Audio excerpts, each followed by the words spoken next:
Estamos recebendo aqui no estúdio da Rádio Band News FM o superintendente do Sebrae aqui na Paraíba, Luiz Alberto Amorim. Conversa com a gente a partir de agora. Superintendente, bom dia, seja bem-vindo à Band News FM. Obrigado por ter atendido o nosso convite. Bom dia, Cacá, bom dia, Cláudia, e bom dia a todos os ouvintes da Band News.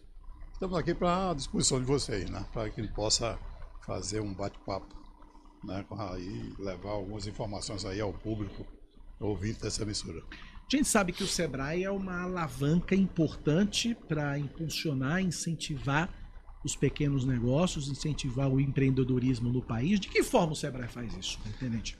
Olha, vamos dizer assim, o Sebrae vamos dizer assim, até explicar o Sebrae não é algo tão simples, né? Porque o Sebrae atua de uma forma tão ampla que às vezes as pessoas confundem, né? E a gente tem muito isso na checagem de imagem nossa. O Sebrae, ora é reconhecido como uma entidade de educação, ora é reconhecido também como uma entidade que também atua com crédito, ora é conhecido também como uma entidade que presta consultoria para as empresas. Mas nesse conjunto todo, você vai, de cada pedaço desse, você vai ter uma parte. Nada tem mais uma, que é a parte de políticas públicas, né? Que a gente atua muito no sentido de buscar, junto à esfera governamental e com os segmentos, né, construir políticas públicas que possam estimular ainda cada vez mais, criar um ambiente de negócio que seja favorável ao desenvolvimento, ao surgimento e ao desenvolvimento dessas empresas. Porque a gente entende que simplesmente, né, orientar não é o suficiente, não é suficiente. Também a consultoria por si só não é suficiente, mas o conjunto de tudo isso faz com que as empresas possam, né, nascer e possam crescer e se desenvolver de forma sustentável. Então o Sebrae faz, respondendo o que você estava colocando, o Sebrae faz a consultoria. Aliás, vamos para o início, né? Você faz primeiro a orientação, porque empreender, muita gente gosta e quer empreender. Agora, o melhor é empreender com segurança, né? E para empreender com segurança, eu preciso de informação, né? Ter uma informação, primeiro, de quê? O que é que eu vou fazer, aonde vou fazer e como vou fazer. Então, quanto mais informação você tem, a informação, vamos dizer assim, confiável para aquilo, né? Você vai empreender com mais segurança e com mais tranquilidade. Então, o Sebrae está aí de lado para fazer, inclusive, orientar, que esse é o primeiro passo, né? No segundo passo que você tem, precisa de capacitar no processo de gestão da tua empresa ou mesmo até no comportamento empreendedor. Então, o Sebrae também tem conteúdos que vão te levar a que você possa ter um conhecimento mais amplo e até um conhecimento sobre si próprio, né? Nós temos uma ferramenta que é o Empretec, né? O Empretec, quem já fez, para você ter uma ideia, é um produto, uma ferramenta que o Sebrae já atua com ela há mais de 35 anos. E há mais de 35 anos tem uma avaliação de 98% de satisfação. Então, se você tem um produto que há mais de 35 anos você aplica nacionalmente e tem uma avaliação de 98% a mais, é um excelente produto. E quem já fez é o maior vendedor desse produto. Você vai entender o esforço, porque aquele que fez isso, olha, foi a melhor coisa que eu já fiz na minha vida, né? Tem um empresário que inclusive disse, olha, quem fizer o Empretec está fazendo o doutorado, né, de microempresário. Que é aquele processo de imersão. Imersão, Meu irmão exatamente. Meu irmão né? fez, ele fala maravilhas. Porque você vai fazer primeiro fazer vamos dizer assim, um auto diagnóstico de si próprio, né, de como empreender. E ver onde você tem mais força, onde você tem as suas fraquezas, e aí como é que você pode canalizar e potencializar tudo isso. Luiz, como é que é... Para quem nunca, enfim, já ouviu falar, acho que é impossível não ter ouvido falar do Empretec. Mas o que, assim, como é que se dá, assim, a imersão exatamente? Você passa o dia inteiro no Sebrae? Você passa uma semana inteira. Uma semana inteira. Você entra hoje. Antes de entrar no domingo, você dorme, inclusive? Não. Você vai dormir, você vai dormir em casa, né? Às vezes nem dormir, porque às vezes tem tarefa que você vai rolar mais tempo do que o que você tem, né? Porque ele é um curso muito intenso também. Aliás, não é nem um curso, é uma vivência muito intensa, né? E hoje você entra no sábado e termina no outro sábado, certo? Encurtou-se 2 dias, né? Que era 10 dias direto. Mas quase, não vou dizer que é 24 horas, porque não pode ser 24 horas, mas você vai para entrar de manhã, vai à noite, conclui no horário que tem que concluir e tem tarefa para cumprir. Né? Porque é assim é a vida da empresa. Né? Você que é empresário sabe disso, ou seja, você não tem hora que requer mais tempo do que você, até mais do que as 24 horas que você tem. Né? E você tem que estar ali aceso e pronto para cumprir aquela tarefa. Então, essa vivência toda que tem levado esse produto ao longo do tempo. Né? Você ter a satisfação que tem e ter o resultado que tem. Então, essa ferramenta é uma delas. Fora outras ferramentas que nós temos também com relação à capacitação, na parte de gestão de empresa, na parte de gestão financeira, na parte de gestão de mercado, na parte de mídias sociais, na parte que envolve como vender e se promover negócio, usando toda essa tecnologia que tem hoje, porque hoje não dá mais para empreender sem isso. Né? Não dá mais para ter negócio sem a tecnologia. Não é um negócio de tecnologia, é um negócio com tecnologia. Tá certo? Negócio de tecnologia são aqueles negócios que já nascem focados para desenvolvimento daquilo que está aqui em cada máquina dessa aqui, ou cada aplicativo que nós temos aqui no smartphone. Né? Mas as empresas como um todo, elas precisam disso. A outra parte que você tem, eu preciso na minha empresa, aí para quem já tem a empresa já atuando, eu preciso inovar mais na minha empresa, eu preciso ganhar mais competitividade na minha empresa, eu preciso de uma consultoria para ter ou um diagnóstico disso e um diagnóstico e um plano que eu tenho a cumprir para alcançar novos patamares. Então, nesse aspecto também você vai estar lá presente. Então, você vai ter um conjunto de soluções e de ferramentas que vão atuar, né, no sentido de fazer com que as empresas possam crescer, né, e esse é o grande desafio, ou seja, é fazer essas empresas saírem, inclusive, de micro ou de pequena para um estágio superior. Né? Eu acho que esse é o grande desafio de todos nós.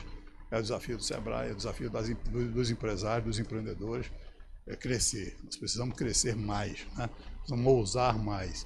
E esse também é outro ponto que a gente, dentro do horizonte dos próximos 50 anos, nós vamos estar mais atentos ainda a fazer com que essas empresas não só nasçam, né? Você fala em próximos 50 anos, é porque ano passado o Sebrae completou 50 anos. Completamos 50 anos, né?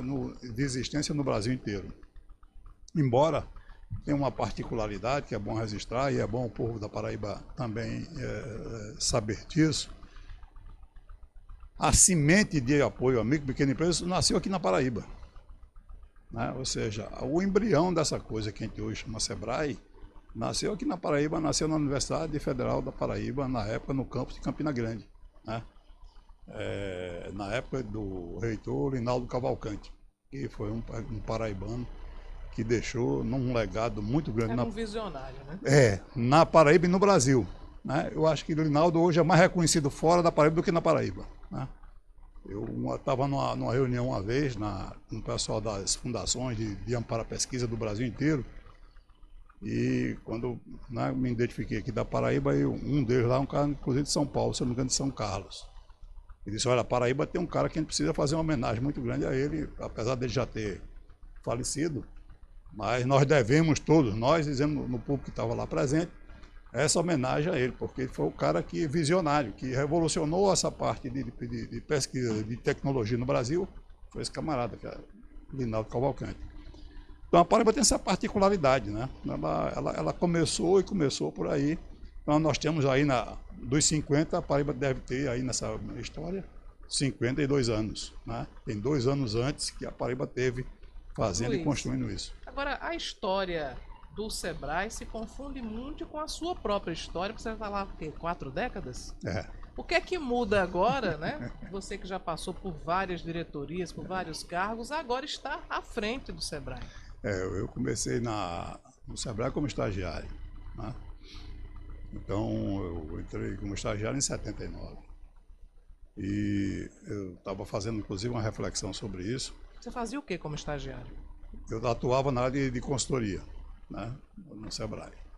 Então comecei lá, né, depois fui galgando vários espaços, estive inclusive no estado de Alagoas, né, dirigindo uma parte de lá, na diretoria. Fui inclusive fazer um trabalho de recuperação no de lá.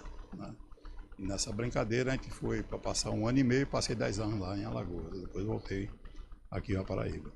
Mas nesse caminhar todo, né, entre estagiários, 79, 81, entrei no quadro, né, como assistente técnico, que era ainda uma carreira intermediária, porque o assistente era aquela pessoa que estava no quadro técnico, mas ainda não estava formado, não tinha um diploma. Né?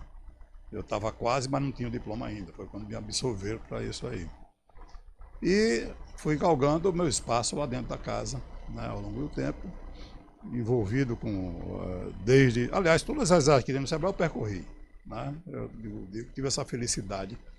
E de conviver também com aquelas pessoas que como o Cacá falou, né, dos fundadores, né, eu tive a oportunidade de conviver com esse grupo o tempo inteiro, que foi o grupo que fez a base dos 50 anos de existência que o Sebrae, né, concluiu agora no 2022.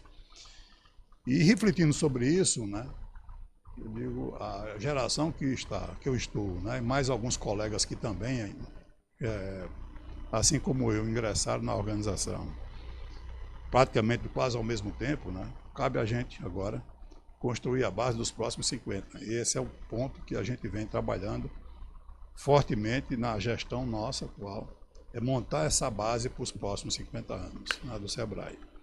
E nessa leitura a gente tem feito, né, todo um conjunto de consultas, pesquisas, junto a todo o público-alvo, os segmentos que compõem, né, o foco do Sebrae, né, a parte empresarial, as instituições que têm parceria. Nós temos toda uma leitura conjunta com esse pessoal. Estamos agora concluindo o plano. Né? Já nós estamos fazendo o lançamento dele. Eu espero que agora em junho façamos o lançamento, já com essa visão do Sebrae dos próximos 50 anos.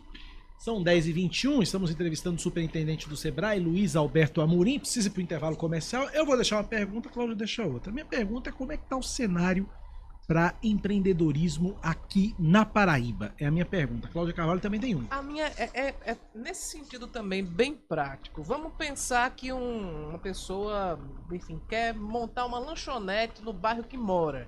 Aí ela vai procurar o Sebrae, que tipo de orientações, enfim, de apoio ela vai ter e quanto é que ela paga por isso? Ok. São 10h26, a gente segue aqui na Band News FM entrevistando o superintendente do Sebrae, Luiz Alberto Amorim. Antes, uma informação rápida de trânsito. O ouvinte Elcivan, informa a gente aqui, trânsito parado na BR-230, sentido Cabedelo, perto do Hospital de Trauma. E, segundo ele, é devido à poda das árvores. Estão fazendo a poda das árvores. E aí, um pouco depois da entrada do Jardim Luna. E aí, por causa disso, o trânsito tá devagar, quase parando. Excelente hora para fazer uma poda de árvore na BR-230. Né? Parabéns a quem teve a ideia brilhante e mirabolante. 10h27, agora sim a gente volta com o superintendente do Sebrae, Luiz Alberto Amorim. Deixamos 2 perguntas no bloco passado. Eu perguntei o cenário, o ambiente para o empreendedorismo aqui na Paraíba. Como é que tá esse ambiente? Cláudio também deixou uma pergunta no ar. Vamos lá. A minha era sobre... É uma aplicação bem prática. Vamos dizer, uma hipótese, que um determinado cidadão queira abrir uma lanchonete no bairro onde ele mora. Como diria o Padre Albeni, Dona Maria e seu Zé. Dona Maria ou seu Zé, ou os dois. Os dois. Aí vão ao Sebrae. Aí, que tipo de orientação o Sebrae oferece para quem quer empreender, enfim, nesse caso? E quanto é que custa esse serviço? Perfeito. Vamos pela ordem, né? Fique à vontade, aqui é feito Enem, você pode começar mais fácil, depois é mais difícil. Não pelo ambiente você já tem um recorte final, né? Então vamos lá no ambiente. Eu acho que eu vejo assim, o pequeno negócio, a pequena empresa, ele tem uma característica particular de que é sempre um negócio voltado para a vizinhança, né? A proximidade. Ele trabalha num espaço de mercado, que é o mercado mais próximo que tem dele. Algumas atividades não tanto, mas a grande maioria sim. Que é a grande maioria que você tem, se nós pegarmos a estatística da economia da Paraíba, a parte de comércio e serviço é a grande maioria dos empreendimentos. Ou seja, 90 e poucos por cento. Mais ou menos é por aí. Ou seja, então só aí já dá uma foto de que está lá e que você está próximo do seu consumidor. Então, Esse 90 e poucos por cento está muito bem dividido, comércio e serviço, né? Uma coisa bem... o comércio ainda é mais predominante, ainda tem uma atividade maior. Mas é pouca coisa, né? Mas é pouca coisa. O serviço vem crescendo absurdamente, né? Mas, qual é o outro fator importante também que tem que ser lido, né, para o ambiente? Primeiro, vamos dizer assim, a economia, dinheiro circulando. Dinheiro circulando. E como você tem uma renda, né, uma renda média também na Paraíba, que ela é uma renda situada, grande parte da nossa público consumidor, ele está numa faixa, vamos dizer assim, vamos pegar de 3 vamos dizer assim, a 1 salário mínimo, né? Essa é a grande faixa, a grande maioria. E esse grupo ele consegue, né, sempre estar consumindo ali próximo também, porque tem uma relação muito próxima com o negócio, né? Você tem um mercadinho, o cara tem lá, às vezes tem até uma cadernetinha que ainda tem, a gente pensa que não, mas não existe, né? Lá em Jaguaribe tem uma padaria que eu vi as pessoas Pois chegando e anotando. ela ainda existe ainda, ela está lá, o cara lá anota, tudo isso, né, leva a Paraíba. E como você tem uma situação de empregabilidade na Paraíba positiva, significa que você tem pessoas sendo empregadas e renda sendo gerada. Então, o ambiente por si só, olhando esses 2 fatores, é um ambiente favorável para o pequeno negócio empreender. Os pequenos negócios já são responsáveis já pela maioria das vagas de emprego? Aqui na Paraíba, vamos dizer assim, ele já responde no Brasil, vamos pegar no Brasil, ele responde por 72%, aproximadamente, daí um pouquinho mais. A importância do pequeno negócio está aí. Você olha 72%. O que é a economia nossa. O que é economia. Economia. E, eu digo assim, até também dentro dessa tua pergunta, isso é muito importante que a gente faça uma boa reflexão sobre o que representa isso, né? Vamos pegar os últimos anos aqui, que nós de 2020 para cá, né? Vamos pegar 2020 para cá. Nós tivemos a pandemia, né? Quem segurou a economia do Brasil, né? Quem segurou os empregos foi a micro e pequena empresa, tá certo? Porque assim, ó, no grande e no médio, desempregar é uma questão econômica, tá certo? Ou seja, se eu não tenho receita, eu não tenho despesa, eu vou lá e demito, acabou. O pequeno negócio não é uma família. É subsistência. Tá certo? Então o cara só fecha e só vai quando não tem mais o que fazer. É a última, né, decisão dele. Não é a primeira. Tá? Ele resiste até onde ele pode. Quando ele não pode mais, ele sai. Então, a crise, a micro e pequena empresa, foi foi o colchão amortecedor da crise. Então, eu vejo assim, o cenário é positivo, né, para quem quer empreender. Buscar, aí vou, Cláudia, responder a tua pergunta, né? Buscar uma boa orientação, né? Uma orientação que dê a você as informações que você vai precisar.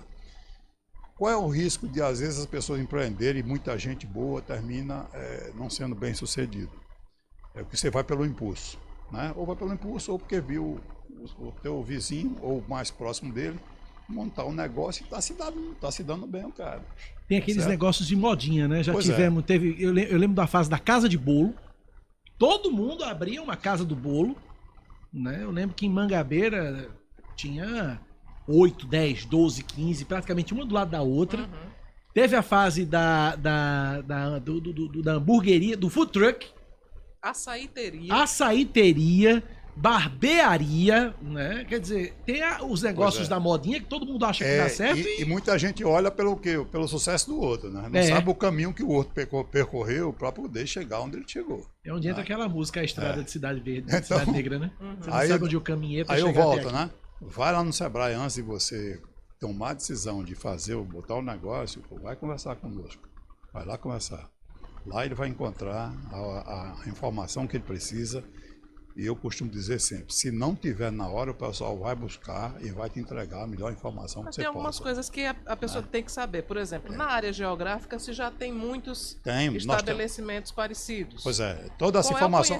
Qual é o conhecimento que você tem, por exemplo? Vamos dizer que eu queira abrir uma casa de bolos. Eu sei fazer bolo? Eu entendo isso. Você não tem que ter essas informações? Tem. Aí é o seguinte, só para você ter uma ideia, nós temos todo um sistema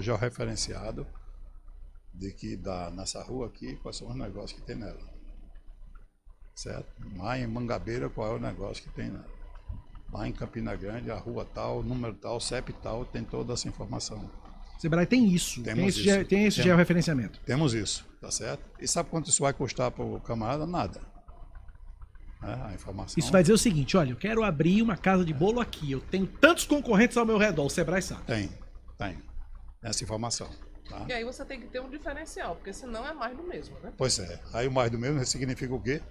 Eu vou chance disputar o nada, não é isso? Eu vou Não disputar basta o nada. só saber fazer o bolo, Pois tem é. que ter o... Eu tenho que ter o diferencial, né? Para que eu possa ter a clientela que eu preciso ter. Né? Se o outro tem lá, aí começa depois a famosa canibalização do negócio, né? Se eu faço a mesma coisa e eu estou próximo, aí um vai querer fazer um pouco menos, com um custo menor, para poder conseguir a clientela do outro. Né? Aí daqui a pouco nenhum dos dois. E aí fica um esperando... Vão quebrar os dois. Quebra os dois. Um esperando pelo outro quebrar, né? Vai quebrar os dois, tá certo? Então, são essas coisas que, quando eu decido empreender, eu preciso de ter, né? E aí eu digo assim, a orientação é o primeiro passo. Depois você decide, né? Você decide. Aí, se você quer mais alguma coisa, você vai ter ainda um conjunto de soluções no Sebrae a custo dessa. Você quer capacitação? Entra lá no portal do Sebrae, você vai encontrar um espaço, tá certo? E você vai ter lá uma oferta imensa de capacitação online a custo zero, né? De vários conteúdos. Né? Então, nenhum. Quer uma informação mais direta? 24, estou em casa, quero uma informação melhor. Vai lá no 0800 570 0800 que você também vai encontrar uma central que vai estar lá te atendendo 24 horas. Pois eu outro dia escutei uma moça bem jovem, ela estava pensando em abrir um negócio. Ela disse, aí eu perguntei, mas por que você quer abrir um negócio? Não, porque eu trabalho muito, eu quero trabalhar menos, eu quero botar as pessoas para trabalhar para mim. Essa mentalidade vai dar certo? Eu estou lembrando aqui do Empretec, vai dar certo? Diga ela que desista, tá certo? Não. Se for pensando assim, não ponha negócio, você vai perder seu tempo, dinheiro, né, e a sua energia. Então, vá para Porque, na verdade, por mais funcionários que você tem, o dono vai trabalhar trabalha mais que todo vá mundo. botar um pequeno negócio, vá sabendo que você vai trabalhar e muito, né? E vai ralar muito, tá certo? E vai ganhar no começo pouco ou quase nada, é mais investimento. Eu comparo muito um negócio como você tem, né, um filho, certo? Uma criança. Naquele período de gestação, que a mãe teve 9 meses ali. E depois você tem uma fase, depois do nascimento, você tem toda uma fase ainda de acompanhamento, né? O que é esse acompanhamento? Enquanto ainda... A fase que você mais gasta. A criança não tem aí o discernimento próprio, tá certo? Você, o pai e a mãe vai estar aí, ou quem está próximo, orientando todo o processo de alimentação, de higiene, de um monte de coisa, tá certo? Depois que ela começa já a ter uma certa compreensão de alguma coisa, lembre-se que quando você está fazendo tudo isso, você está orientando ela, né? Mesmo que ela não saiba falar ainda, mas ela está recebendo a orientação sua, né? Você está mostrando como é que as coisas vão, né? Lá na frente, quando ela já tem um certo compreensão, ela precisa de mais uma informação, ou seja, um pouco mais sofisticada, né? Não é mais aquele básico, né? Que está na hora, que é isso aqui, isso é isso, é isso e isso. Você tem isso e algo mais, né? E assim você vai crescendo na vida e vai crescendo e vai precisando de mais orientação a vida inteira. A vida inteira, tá certo? Eu não sei depois de que a gente morre se tem mais alguma coisa, mas pelo Dizem menos... que aí é que Quando a tem, gente né? tá por aqui, Mas enquanto a gente está nessa história aqui, tá certo? A gente precisa disso o tempo inteiro. A empresa é a mesma coisa, a empresa é feita por gente. A empresa não é feita por máquina, né? E se é feito por gente, eu tenho que seguir a mesma lógica das pessoas, do que é criar um ser humano, ou criar, né? Ou seja, é a mesma lógica. Agora deixa eu ir para a pergunta de ouro, que muita gente deve estar se fazendo em casa, é uma coisa que eu sempre fiz, sempre me questionei, e acho que agora eu vou ter a resposta, creio eu. Por que é tão difícil empreender no Brasil? Não, difícil empreender em qualquer lugar no mundo, tá certo? Em qualquer lugar no mundo é difícil empreender. Se fosse fácil, todo mundo conseguia. Não, mas eu digo, eu falo na questão de você agora, abrir uma empresa. Por que é difícil agora, abrir uma empresa? Aí vamos, né, para os pontos, né? Porque temos uma rede, temos um entrave burocrático aqui nesse país que é gigantesco. Esse ainda já evoluímos muito. Sim. Muito, né? Mas ainda é o grande peso, né? Sempre há, eu digo, Aí você diz, não, mas é porque paga muito imposto. Não é, a questão não é basicamente pagar muito imposto. É mais do que pagar imposto, é a obrigação acessória que você tem para chegar até o imposto. Esse é o pior que tem, que é a burocracia que existe em tudo isso. E essa trava, porque eu conheço vou pegar um caso recente, que é o que chegou ao meu conhecimento, de uma pessoa que a gente já tem uma relação com ela, de atendimento. É uma pessoa muito humilde que começou um negócio pequeno com a família e hoje já tem um negócio que ela conseguiu ir crescendo. Só que a pessoa que estava auxiliando ela na informação, o profissional que ela contratou, né, teve um descuido. Né? Qual é o descuido? Ela era MEI, mas o faturamento dela passou para a janela, por exemplo, de microempresa. Simples. E ela teria que informar a Receita e fazer a migração para o outro. O profissional que estava auxiliando ela, né, que ela contratou, ou seja, dormiu no ponto. Só a multa foi R$20 mil somente. É um negócio pequeno, é uma coisa absurda. É o fim do mundo. É o fim do mundo. Né? Ou seja, a obrigação acessória é pesada ainda. Né? A gente, lamentavelmente, que essa é a diferença nos países mais desenvolvidos. Porque ainda nos países mais desenvolvidos, o que você diz e escreve vale. Né? Aqui no que eu digo e escrevo tem dúvida. Aí você tem que provar. Aí você tem que provar. Tudo tem que provar. Né? Tem coisa pior do que prova de vida. Pois Você é. provar que A tá coisa vivo, mais chega óbvia, lá, né? chega lá e Olha, diz, ó, eu tô vivo. Tô vivo, tô aqui, viu? Né? Imagina um beneficiário de INSS indo pro banco numa maca, numa agência bancária, numa maca. Eu tô viva. Pois é. Já se Tem evoluiu, cabimento. agora se evoluiu, mas mesmo assim ainda é complicado, tá certo? Porque ainda nós temos isso, uma cultura ainda de que, apesar de... Bom, então vamos pegar um fato, né? Há algum tempo, no âmbito federal, você não precisa mais apresentar, fazer reconhecimento de firma, né? De documento, ou autenticação de documento. Mas chegando em um determinado lugar, você pede um documento autenticado, né? O próprio cartório pede documento autenticado a você. Então, isso é o que diz o Matuto, que astravanca o progresso, tá certo? Você termina criando dificuldade para o pequeno empreender e para o grande também. Para o grande também. Eu visitei uma empresa nos Estados Unidos, né? E nós estávamos lá numa missão, né, para ver a questão de gestão de água lá no estado do Colorado. E estava o secretário de Agricultura, mais o staff dele nos acompanhando. Aí quando nós estamos no distrito, na volta, ele disse, eu vou levar vocês para almoçar numa empresa brasileira aqui no Colorado, uma empresa que a gente tem uma. Né? E nós fomos lá nessa empresa. Né? Uma empresa bem conceituada no estado e nos Estados Unidos. E aí, conversando lá, o pessoal nos recebeu, um bom almoço e tal. E ele dizia, olha, estão dizendo lá no Brasil que nós estamos migrando toda a nossa operação internacional para os Estados Unidos por questões outras, né? Mas nós estamos migrando sim. Mas a questão não é o que o pessoal coloca lá. Nós estamos migrando porque lá, para a gente fazer a operação que a gente faz aqui, eu preciso ter mais, no meu quadro do meu staff, 150 advogados. É o meu quadro de lá. Fora o escritório que eu contrato ainda para trabalhar questões de contratos e tudo mais. Tá certo? E fora o contencioso.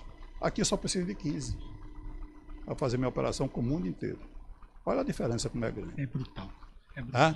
E ele disse assim, aqui é o seguinte, né? Copo é copo. Não tem o cabo olhar para o copo, senão esse copo não é copo, não. Isso aqui é uma taça. Não tem isso não. Isso aqui é um copo. Acabou essa história. É muito preciso a legislação daqui nos Estados Unidos. Então não há muita dúvida. Então você não precisa de muita discussão judicial. Né? Aqui não. Fora o tempo que se leva para abrir uma empresa. Aqui a gente tem algumas coisas que dizem assim, parece, né? Uhum. Isso aqui não. Isso aqui parece que é. Aí o parece danado, parece que é, termina levando, suscitando uma série. Então isso, para uma empresa, gera um custo indireto a ela muito grande, né? Que não aparece no produto. Não aparece, aí perde competitividade. Por isso que a gente ainda continua, não consegue fazer uma alavancagem de crescimento no patamar que nós, no máximo, a gente consegue 2%, já está dizendo graças a Deus. Né? Ou seja, a gente não consegue passar dessa fronteira. É complicado. Mas eu Conversamos... tenho esperança. Temos esperança, não podemos perder. É. Conversamos com o superintendente do Sebrae aqui na Paraíba, Luiz Alberto Amorim. Superintendente, obrigado pela entrevista, um forte abraço, sucesso. Obrigado a vocês também pela oportunidade, né? E estaremos em uma discussão. Queria aproveitar também e mandar um abraço para a Aldo, né? Que está. Aldo Schuller, que está nos ouvindo. Vou mandar outro para Rinaldo Maranhão, que é empresário, está dizendo aqui no Instagram, está nos acompanhando no Instagram, e diz o seguinte: empreender é um desafio, é preciso ter talento e competência para superar esses desafios. Investir em conhecimento é fundamental e o Sebrae é o grande parceiro, o melhor caminho. Obrigado, Reinaldo. obrigado, superintendente, um abraço. Um abraço para todos vocês. Tudo de bom.